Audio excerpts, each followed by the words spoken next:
Looking for the king of podcasts? You're at the wrong channel. Looking for good ideas for life? You are far from good hands. If you think the listener is always right, you are far from the right place. Hosted by a Northeasterner by birth, a rebel by choice. If you want a host that floats between love and madness, then play on and listen to Crazy Train Radio. What up? Excuse me while I whip this out. Oh, gnarly! Say what again? Say what again? I dare you. I double dare you, motherfucker. Say what one more goddamn time. I knew it. I'm surrounded by assholes. And good evening, friends.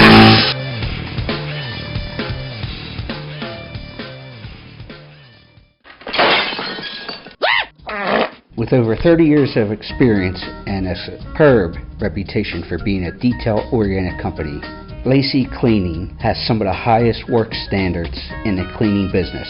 That's the fact, Jack! Whether it's carpet cleaning, tile, grout cleaning, new construction cleanup, rental turnovers, vent and duct cleaning, odor elimination, office and or business cleaning, power washing, residential cleaning, you name it, they do it. Woo! Check them out. To contact them today, laceycleaning@gmail.com or call them at 609-709-8536. That's what I'm talking about.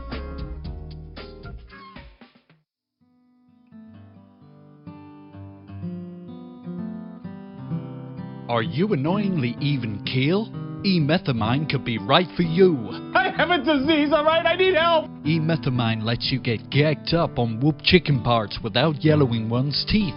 Yeah! Contact your doctor today if you experience the following. Oh my God! Increases in blood flow, boost in testosterone, ending of erectile dysfunction. You're naughty. This medicine is made for extreme cases of being even keel or having extreme depression. Oh, come on! Side effects include fits of rage, acne, bleeding in folks around you, whooping cough, hallucinations, comas, trouble swallowing, decrease in semen, increasing amounts of selling yourself, amnesia, night terrors, higher mortgage rates, and increased sensations in not having suicidal urges. Oh my.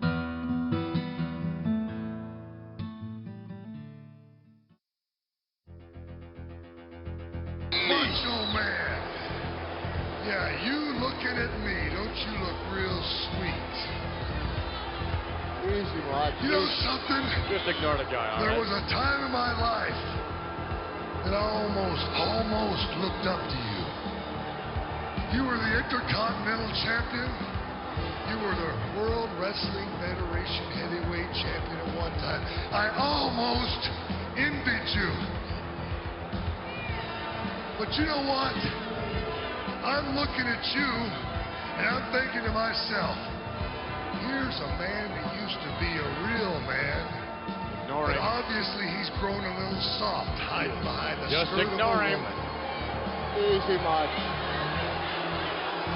Easy, Mud. So I tell you what, macho man, why don't you see if you can borrow Piper's skirt? Well, well, the $1 Million Man, Ted DiBiase. Here we are at WrestleMania, and it's the biggest match of your career. Why?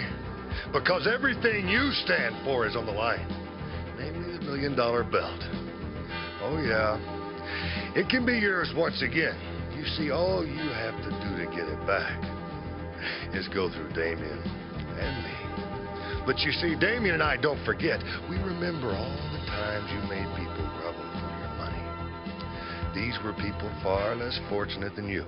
People who could use your money for essentials. And what did you do? You made fun of them.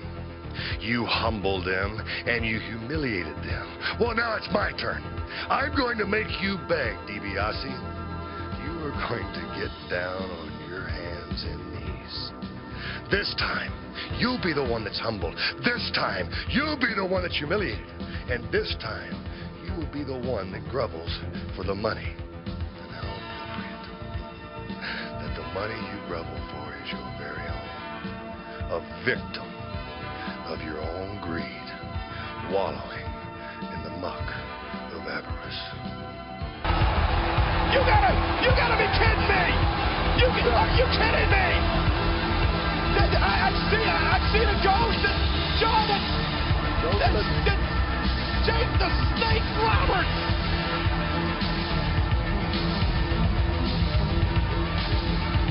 What on earth? I've got chills out here. I've been in that ring with Jake the Snake Roberts before. You don't want to be asleep knowing what's in that yellow bag.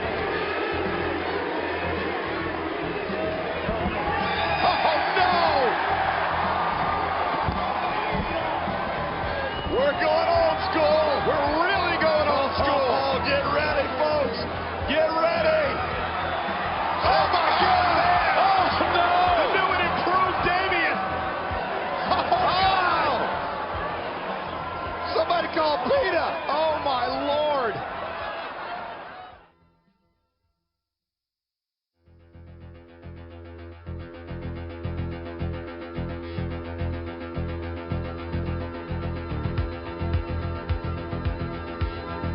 This is Jake the Snake Roberts. You're listening to Crazy Train Radio.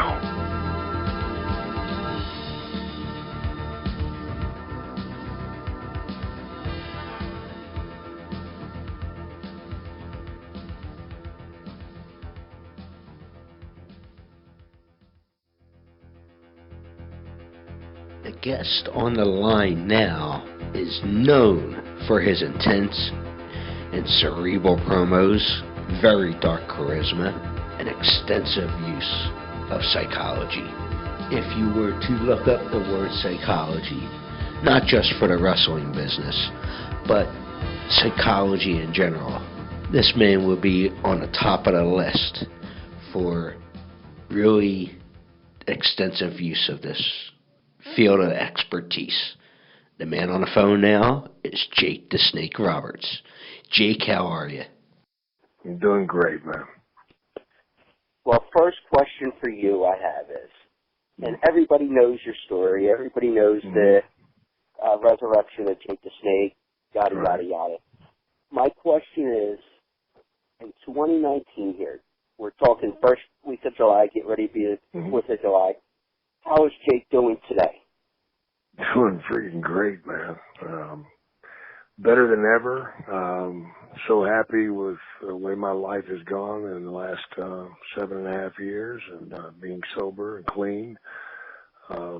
Resurrection wound up, just found out it was voted the second best resurrection of all time, which is a big thing. Yeah. Next to that other one, that guy Jesus or something beat me out. So anyway, that's not a big deal. Yeah, Christ beat me out by a little bit. Yeah, it was a great resurrection, man. I mean, I would have never thought in 100 years that I could have turned it around from where I was at, but I did. And the rewards have been great. I mean, I'm 64 years old. I've got some health issues I'm dealing with. Some things I can deal with, some things I can't. I've got a lung problem that was hereditary, 2 different diseases, and I have them, and you can't get rid of them. So I'm dealing with that. I'm living with it, and fighting cigarettes daily, man. Trying not to smoke, but it's hell. But other than that, my comedy tours are going phenomenal, better than I ever thought they would. And we're going everywhere, all over the world. Getting ready to go to Australia for 6 weeks and do it over there. Can't ask for much better than that. Getting ready to go to China, do a movie the end of August. And really looking forward to that. I got the lead in that. It's a Western. Really, really excited. The name of the movie is really strange because it's the end of the Ted DiBiase interview from when I wrestled him in the Sky Dome. Yeah, it's pretty sweet, man. The last 3 words of that interview, I'll make you guys look it up. But anyway, things have just been phenomenal, man. I'm just so happy, man, that I'm alive and free of the issues that I had for so many years. And for me, the greatest thing of this whole damn thing has been the ability to look in the mirror and say, hey, man, I like you. You know, for years I hated myself for what I was doing to myself, for what I'd become, from where I'd come from, the issues that I'd been dealt, things that I had no control over. So to be able to put that hate aside is such, oh, man. And I can't explain it, man. Just how sweet that is. I mean, because I lived with that for 50-something years, and you know, I had death so many times, so knocking on my door, and I was begging to let him in, man, and to turn that around and get to a point where I'm proud of who I am and what I'm doing. You know, having done the movie, there's been so many people that's reached and helped them get on the road to sobriety, because they felt like, well, hell, if Jake the Snake Roberts could do it, so can I. And you're right, man. If I could do it, so can you. So Exactly. my life is just, it's beyond happy, man. My relationships are very good with my children, and that was a big one for me. And again, I just can't believe how good things are. And I was going to say and mention that about the relationships, because I've heard you on other interviews and such. The biggest thing I would think is the relationships with your children. Now that you're in the spot that you are. Yeah. And the grandkids and everybody else in your personal life. Yeah, it's so cool, man. You know, to be wanted, to be for having them desire me to be around is huge. You know, from where I was at, you know, and I love it, man. I've got 9 grandchildren, and I'm the coolest grandpa of all time. I'll put that out there right now, and I'll bet nobody can beat my record. So there you go. Yeah, exactly. Well, I want to ask about one particular grandchild that I'm aware of. I've seen your WWE Hall of Fame acceptance. Right. And you brought your grandson up on stage. Yeah. If I remember correctly, he had some stuff going on. How is he? Well, he's fighting, man. That's what he's got to do. He just got through having another leg surgery. He's got one leg that's gimped up, and they're having to lengthen his one of the muscles in the back of his quadriceps not working right. And so they're having to stretch it out, so they had to go in there and do some surgery. His sister, his identical twin sister, she just broke her damned hip, man, on a trampoline. You know, so it's always something, you know, but they've got so many things to fight through, you know, autism and everything else that they deal with daily. My son, Derek, and his wife, Reagan, have done just unbelievable work with those kids. They're giving the best of the best. And, you know, it's a miracle that they're alive. When they were born, they weighed 1.4 and 1.6, you know. They fit in the palm of my hand. I know my son took his wedding ring off and was able to slip it over the foot and slide it up the thigh of one of them, you know, and when they were born. So that shows you how small they were. They were just tiny. And nobody thought they would survive. And then they were told they would be blind. Well, they're not. They're wearing glasses. They were going to be deaf. Well, they're not. They're hard of hearing. You know, they're not going to be able to do this. Well, guess what? They are, you know, and it's such a beautiful thing to watch, you know, to have all the cards stacked against you and to come out of that is just, is truly a God's gift, you know, and, but the kudos have to go to my son and his wife, man. They have suffered so much. You know, they put these kids up front and they get what they need first, and then whatever's left, the rest of the family can have. But, you know, they don't give up. They don't cry about it. They just keep working. There's been so many people reached out and helped that it's just unbelievable. You know, it really is. It's one unbelievable thing. You know, I had a friend of mine donate a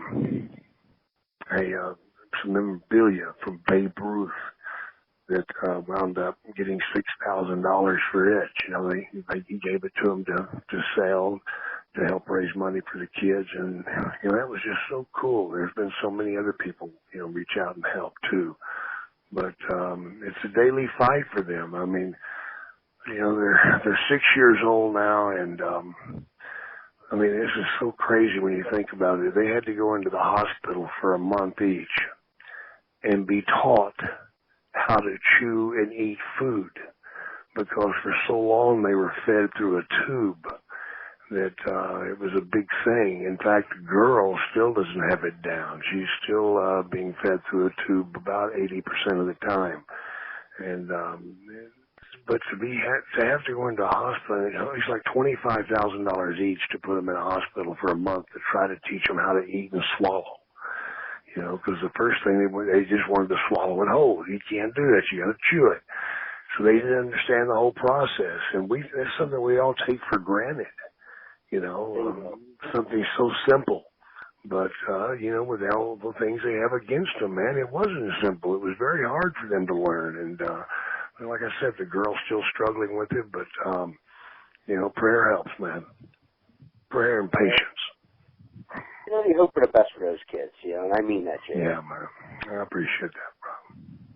But you mentioned it in your first answer there, when I asked how you were doing. Your tour, comedy tour, Dirty Deeds tour, Tales of It. If you want to see Jake on tour, I believe you were in Brooklyn this past weekend, if I'm not mistaken. Yeah. I did a big thing there, and from what I hear, they said I blew it out of the water, man, and basically was given the key to the city from that. I mean, it's pretty wild because they had some serious comics there, and I felt really out of place, man. I really did. You know, I mean, it's one thing for me to go out there by myself and not have a bunch of guys that are so good waiting to go on stage. It was just it was a strange experience for me. You know, I've not been in a locker room that I was felt so inadequate in a long time.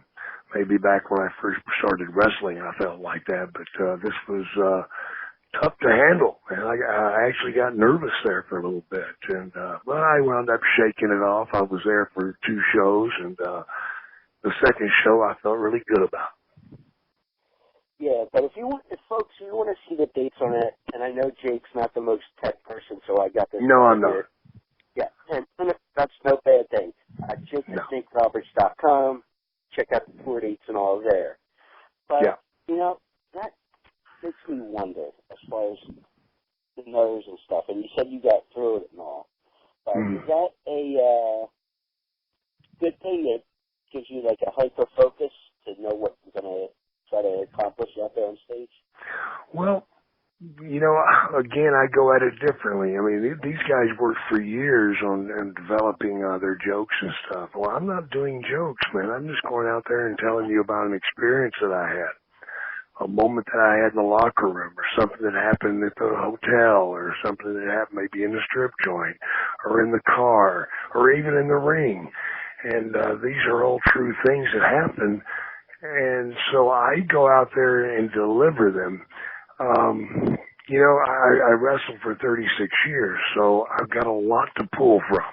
You know, I've got a lot to pull from, man. There's jokes and all that stuff, man, after 36 years. I mean, this is basically my second tour, so I'm going with my second bunch of stories. But I go out there and I don't have stories in mind to tell. You know, I might have 1 or 2, you know, stuck there and say, okay, I'm going to lead out with these. And once I lead out and get the feel of the people, I kind of give what I think they're wanting. You know, I kind of dial into them the same way I did in the ring. You know, you don't go to the ring, you know, they do it now, but I never went to the ring and had a specific thing that I was going to put out there, because lots of times, you know, it's like a restaurant, man. You might have a great prime rib in that restaurant, maybe the best in the city or the best in the state. But guess what? If I'm in the mood for fish, prime rib doesn't interest me at all. So you got to be able to change midstream, you know, whenever you're doing these shows. Sometimes you got to take it a different direction or feed them a different way. So it's sort of like eating a fine meal, man. You got to get it the way you want it, and that's what I try to do. I try to serve it up right for each show. Well, when you mention about having the feeling there, I heard an old compadre of yours mention this when he was alive, Roddy Piper. Yeah. When he would go out, that's usually when he liked to get a feel for the crowd. Right. You know, as he's walking out, going to do his thing. Yeah. Was that when you would get a feeling, or was it when you locked up and started the actual? Oh, absolutely, absolutely, man. You smell them on the way out, and you get in the ring and you size it up. You size up your opponent and see what you're going to deal with there. You know, and then as the stuff comes at you, you got to push it the right direction or feed it into something else. It's so important. People don't get it, man. You can put two great wrestlers out there, but if they don't mesh well together, they just don't mesh well together, and it stinks. So someone like myself or a Piper or a Steamboat, we have the ability to go out there and wrestle just about anybody, because we can adapt so quickly and because we have so many bags that we can pull from. So a lot of guys are one-dimensional. I damn sure don't want to be one-dimensional. Well, like you said, you were one of the few guys that were, and I would include Ted DiBiase in that spectrum. Yeah. Ted was good. Ted was a great mechanic. You know, if you told Ted what you wanted, he could go out there and do it. Now, Ted will tell you himself, he wasn't a great thinker. You know, thinking about, you know, how to get through this guy. He used to come to me back in the day and, you know, ask for suggestions on how to go with a guy and certain people, you know, especially in the jobber matches, man. He's like, how can I make this interesting with this guy? I'm like, well, Ted, why don't you try this? And if you suggested these things to him, Ted could go out and do it, but to come up with the idea initially, he wasn't good at it. But I love Ted, and he's one of the best mechanics on the planet. Now, when you were in first day New Mount, when you were in a major story, whether it be a Honky Tonk Man, a Ricky Steamboat, and Ted DiBiase at WrestleMania, you mentioned that. When you had these programs going on, were there certain things you were looking for to get out of these talents, or was it based on what the goal was from what Vince or Bill Watts or whoever might ask you? Well, you know, I go back to the beginning whenever I learned, man. I was always taught never expose your opponent's weakness. If you expose your opponent's weakness, that makes the match weaker. So what you try to do is you try to highlight what he does best. That way, if you can beat that guy, you've beaten somebody at the very best top level. But if you go out there and you belittle a guy and you beat him, guess what? You beat a nobody. So the first thing I did when I went in the ring was try to make my opponent stronger, make him bigger, stronger, faster, more mean, you know, make him better than me. Then that way, when I technically took him apart, I seemed like a great chess master at the end. So you mentioned, I mentioned in the introduction there that you being known for your intense and cerebral promos, the dark charisma, and really extensive use of your psychology. Were there places, as far as when you were promoting a story that you guys were telling, or whatever the case was, were there areas you would not touch when talking about your opponent?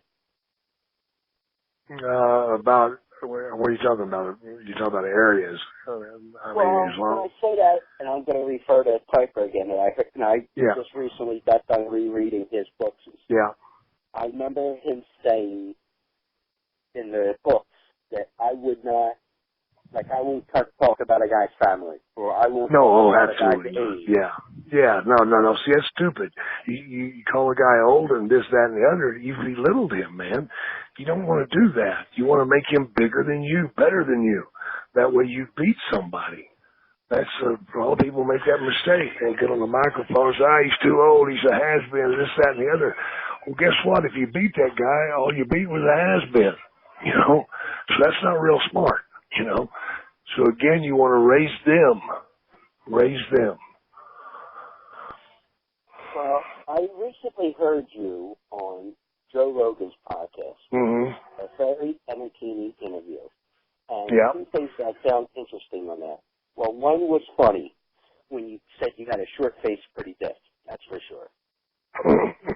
Yeah. But the other thing I found interesting was because you guys were talking about Andre the Giant. Yeah. And obviously everybody knows about Andre, even Right. if you're not a wrestling fan. But I was really amazed that you never watched the HBO documentary. No, I didn't. I didn't get a chance. Is it you just haven't had a chance, or would you Well, be actually, emotional with that? I didn't do it because I didn't want to be emotional with it and bring me down, man. I mean, I like to remember guys as they were, you know, and not talk about them in death and stuff. Man, there's enough death around for everybody to chew on. I don't get off on that. Yeah. But what kind of guy was Andre to you, at least? He was wonderful. Absolutely wonderful. You know, we played cards nearly every night. He loved to play cribbage, and we'd go in and play every night, man, until the bell would ring. Then we'd stop our game and go out and wrestle, come back and finish the hand. It was absolutely wonderful, man. You know, Andre was a funny guy. You know, he wanted to be able to respect you, but to get respect from Andre, you had to prove it. And the way he normally did that is he'd go out in the ring and rough you up a little bit. And I remember our first match after we did the thing where he passed out and fainted the heart attack and all that. We were in L.A., man, and we went to the ring. It was our first match. I was so pumped and so jacked up to do this thing, and the people were so with it. And we went to the ring, and he absolutely just guzzled me, chewed me up and spit me out, did not give me nothing.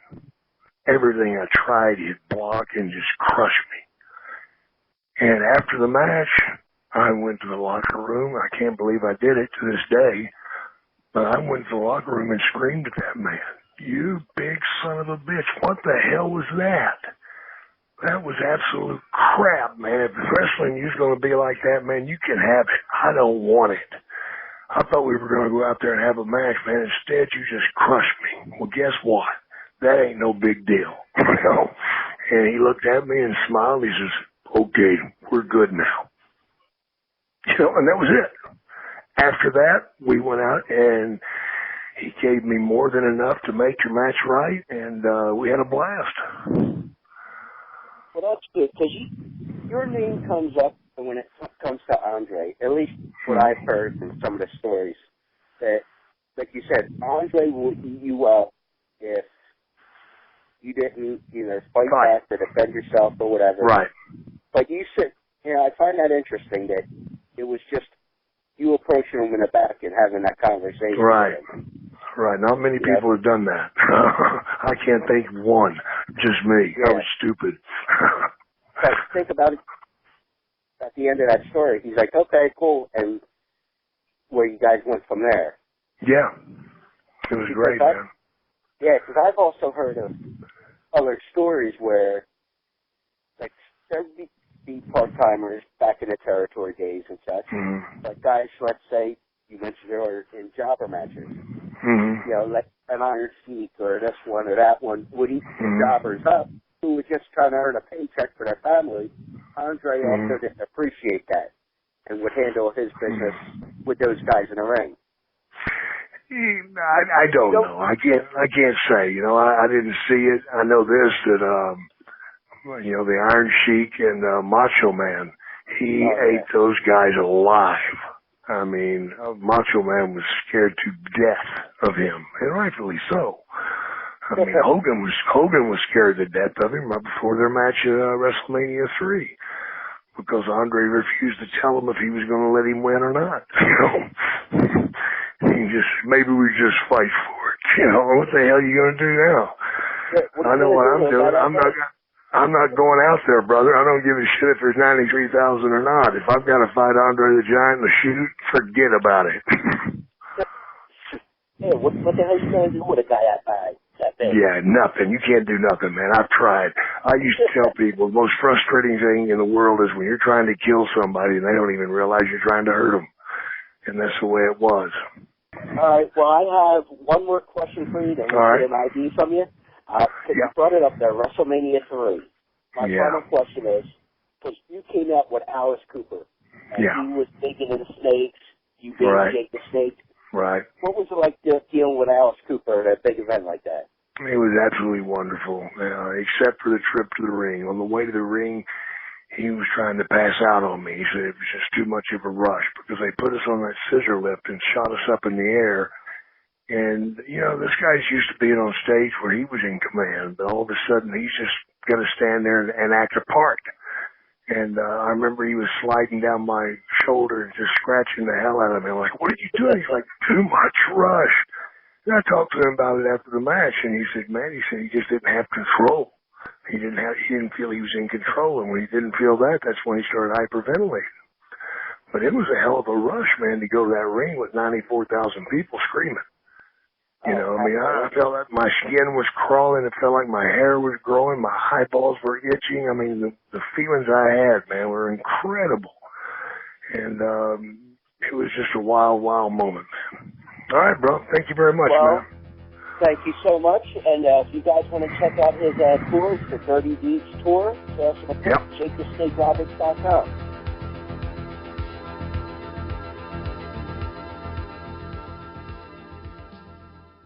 Wow! Thinking your day is bad and really looking to make it worse? Why not try downloading this new classic set of music that will be dropping so far off the charts, there's bound to be injuries. Now that's what I call depressing. It's gonna make those who are even close to having the slightest glimmer of hope want to jump off the highest of planks. For those that are getting Now That's What I Call Depressing, you'll be getting that song that reminds you of that relationship with those cougars, Wrinkled Ladies.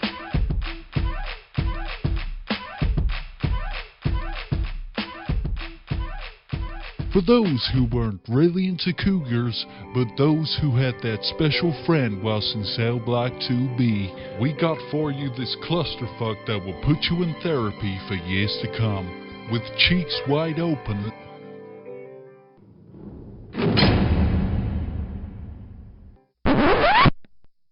Who the fuck writes this shit? Oh hell, we're still recording this commercial. Always with you what cannot be done.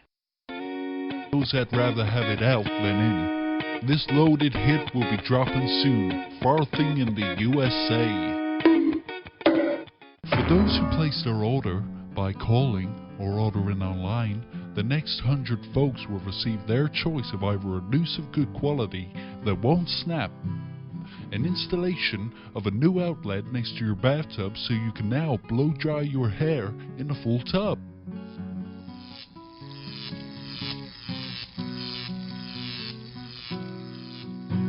Or the choice of the right gang to just beat the fuck out of you. Call us today at 1-800-FUCK-THIS.